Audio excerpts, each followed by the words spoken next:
জলের যারা, মাটির যারা, সুন্দরী বনের যারা, তোমার আমার আপন যারা, তাদের কথাই মুক্তধারা, মুক্তধারা। মুক্তধারা 89.6 FM, সুন্দরবনের মানুষ, সুন্দরবনের সংস্কৃতি।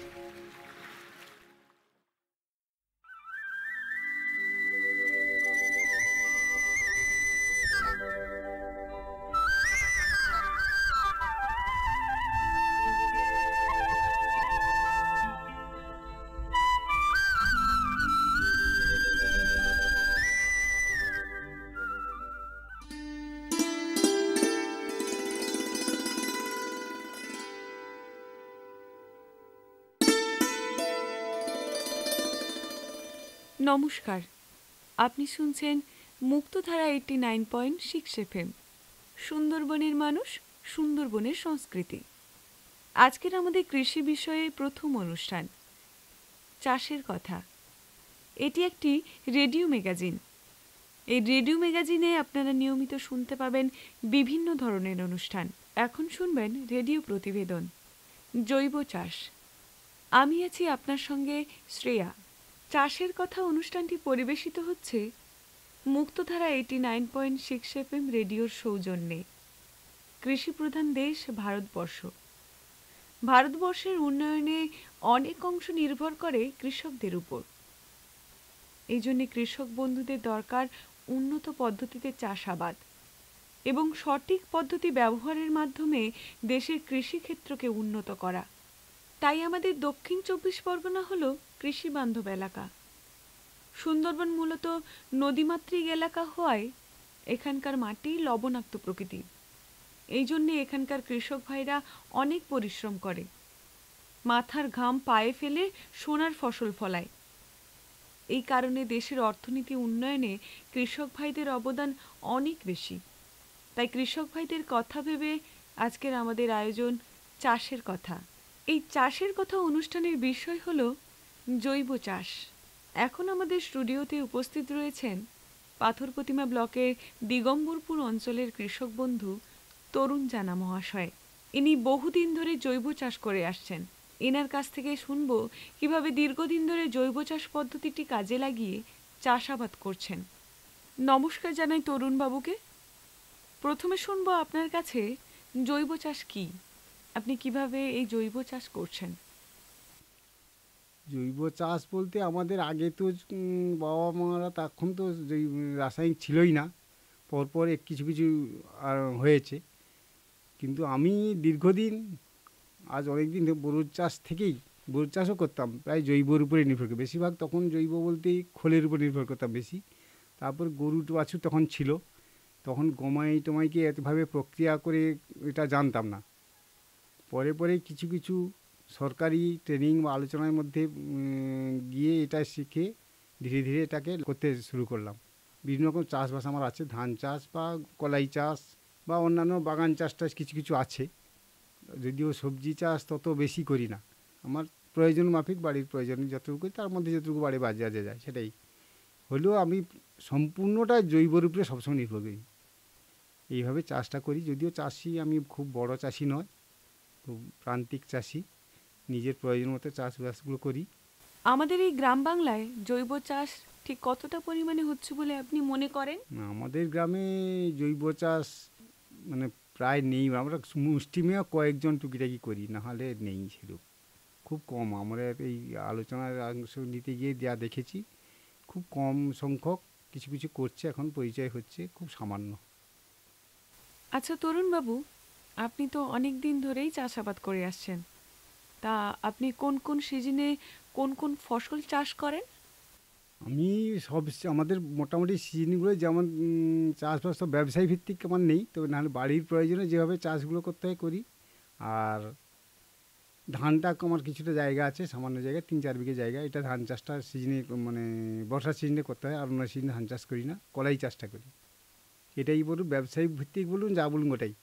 আর সবজি চাষ যেটুকু করি সেটুকু আমার প্রয়োজন মাফিক বাড়ির।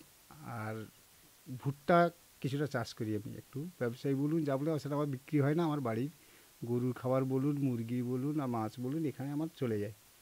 নিজের পুকুর যেভাবে ছোটো পুকুর তাহলে ছোটো পুকুরেই হবে, সেভাবে চাষ করে আপনার বাড়ির তো খেয়ে দিয়েও বেশ কিছুটা বেচতে পারবেন বা খরচটা উঠে যাবে। বেশি যত ছোটো পুকুর হোক তো হবে, চাষ ছোটো হলেও হবে বড় হলেও হবে, কোনো ব্যাপার নয়। তবে পরিষ্কার গাছ, এটা পুকুরে চাষ করতে হলে আপনাকে আগে উল্টা পাল্টা গাছগুলো পরিষ্কার করে দিতে হবে।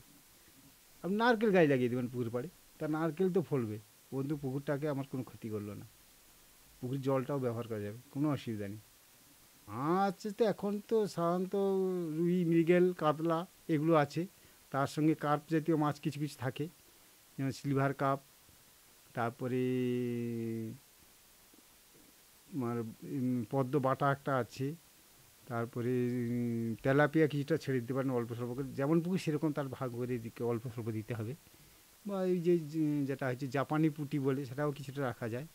আবার জাপানি পুঁটিটাই আগে রোগ আসে, এটা একটা পদ্ধতি, যদি তবুও চাষ করা যায় মোটামুটি কিছুটা। তারপরে তার সঙ্গে আপনি যেটা হচ্ছে গ্রাস কাপ বলে, গ্রাস কাপও কিছু কিছু রাখতে পারেন। গ্রাস কাপ হলে কি আপনার অনেক কিছু ঘাস পাতা সে খেয়ে যায়। আপনার কলা চাষ যদি থাকে, যে বাড়তি পাতা পাতা কেটে দেয় সেগুলো ফেলে দিন, ওরাও খেয়ে যাবে, ওই সব খেয়ে দরকার, এবং খাবারটা দিতে হয় কিছু কিছু, তাতেও মোটামুটি এটা খারাপ নয়, এটা মিশ্র চাষ হিসেবে ভালো হয়। আচ্ছা, আপনি ঠিক কতটা পরিমাণে জমি চাষ করেন? আর এই জমি চাষ করে কিভাবে আপনি আপনার সংসার আর জীবনযাপন চালাচ্ছেন, যদি একটু বলতেন আমাদের শ্রোতা বন্ধুদের। আমি সম্পূর্ণ কৃষিভিত্তিক, কৃষির উপরে আমার নির্ভর, অন্য কোনো চাষবাস নেই। বাড়ির জন্য যেটা আমি চাষ করি টোটাল হয়তো 4-5 কাঠার মতো সব রকম বাড়ি চাষ করি, সেটা হচ্ছে সম্পূর্ণ লেগে যায় না, কিছু কিছু বাজারে নিয়ে যেতে হয়।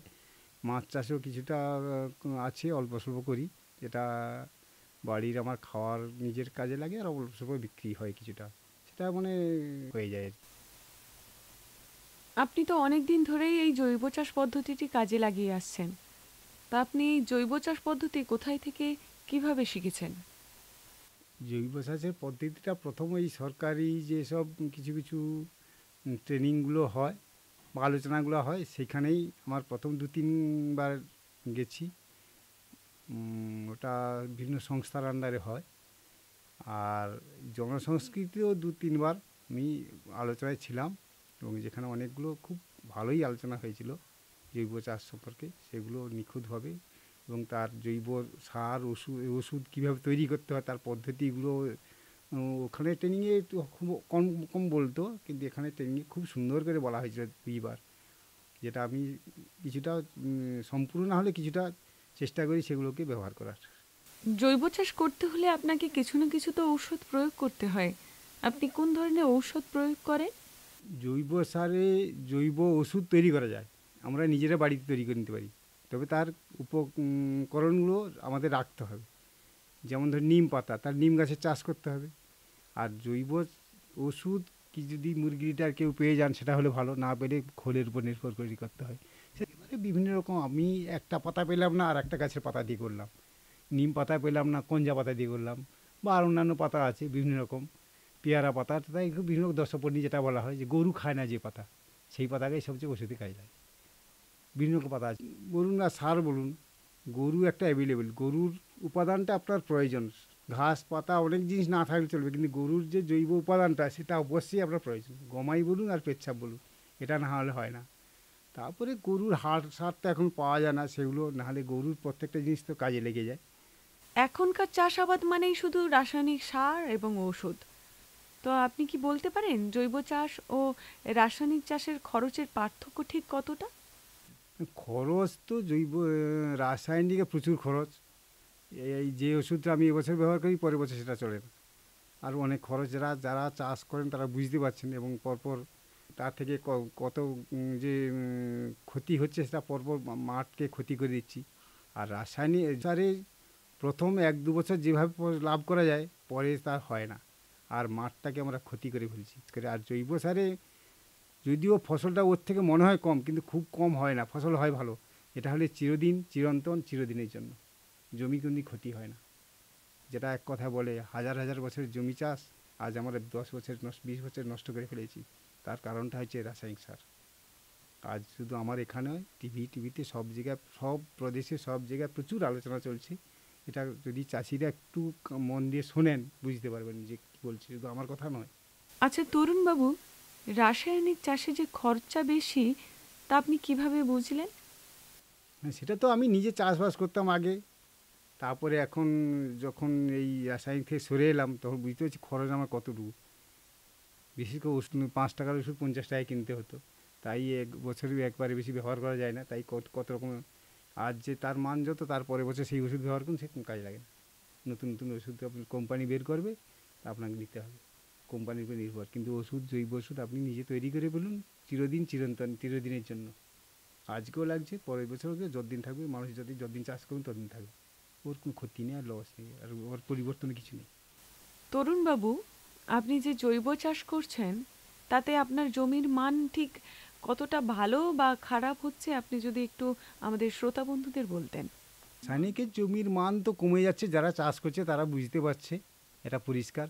আর জৈব সার আপনি যে কোনো চাষি সামান্য কিছুটা করে দেখলে বলতে জমির মান কোনোদিন নষ্ট হবে না, সে মান চিরদিন ঠিক থাকবে।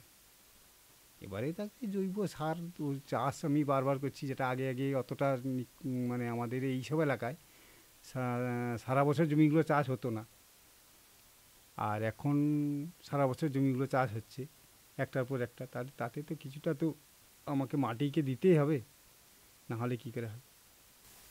আপনি তো দীর্ঘদিন ধরেই জৈব চাষ করে আসছেন, তাই এই জৈব চাষ করে আপনি কতটা লাভবান হয়েছেন? জৈব চাষে লাভ আছে, লাভ নেই কী বলে, তো চাষ আমাকে করতে তো হবে, না হলে কী করে হয়। চাষ বিশেষ করে এমন একটা জিনিস, একা তো এটা হয় না, ওরা ফ্যামিলির সবাইকে নিয়ে একসঙ্গে নিয়ে করতে হয়। হ্যাঁ, সবাইকে কিছু না কিছু সাহায্য করতে হয়। পরে আমি হয়তো বাড়ির গায়ে চাষি হিসাবে আমাকে সবসময় লক্ষ্য রাখতে হয়, কিন্তু সবাইকে তাকে হেল্প করতে হয়। আপনি যে এই জৈব চাষ পদ্ধতিটি কাজে লাগিয়ে চাষবাস করছেন, এতে আপনাকে আপনার পরিবারের কারা কারা সাহায্য করছেন? আমার সঙ্গে আমার ছেলেরা একটু বাইরে থাকে, এদের বাড়িতে বললে হাতে কাছে মোটামুটি লাগে, নাহলে আমার স্ত্রী আমার সঙ্গে হেল্প করে অবশ্যই। আমাদের রেডিওর শ্রোতা বন্ধুরা যারা আজকের আপনার এই অনুষ্ঠানটি শুনছেন, তাদের উদ্দেশ্যে চাষাবাদ সম্পর্কে কি বার্তা দিতে চান? হ্যাঁ, এটা চাষিদেরকে আমি বারবার বলবো, আপনারা রাসায়নিক থেকে ধীরে ধীরে সরে আসুন। জৈব পদ্ধতি আমাদের সব চাষই হবে জৈব সারে। এখন যারা বোরোর চাষ বা অন্যান্য টুকিটাকি চাষ করছে, আমি বলছি জৈব ওষুধ তৈরি করতে সমস্যা হয়, অন্তত খোলের উপর নির্ভর করুন, তাতে আপনার মাঠ ভালো থাকবে। এবং আপনারা চাষ করে দেখবেন খোলের উপর নির্ভর করলে চাষটা করতে কত সহজ হয়। আজকে এই সার ওষুধ দিলাম, কালকে দেখছি আবার একটা ওষুধ লাগছে, কিন্তু ওখানে সেটা আসবে না।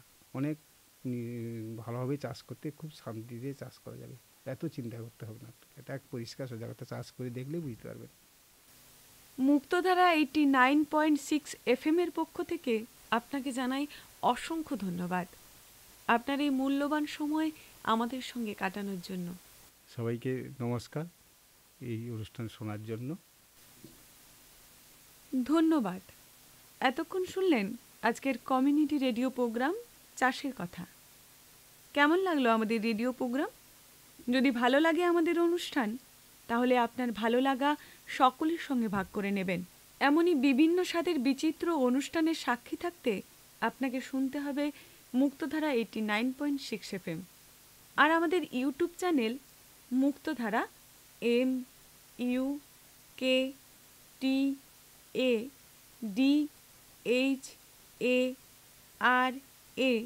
89.6 FM গিয়ে শুনতে পারেন আগের অনুষ্ঠানের পডকাস্টগুলি। আর বিশেষ করে আমাদের ইউটিউব চ্যানেলকে সাবস্ক্রাইব, লাইক, কমেন্ট করতে ভুলবেন না। আজকের মতো বিদায় নিচ্ছি, ফিরবো অন্য কোনো অনুষ্ঠান নিয়ে। ভালো থাকবেন, সুস্থ থাকবেন। নমস্কার।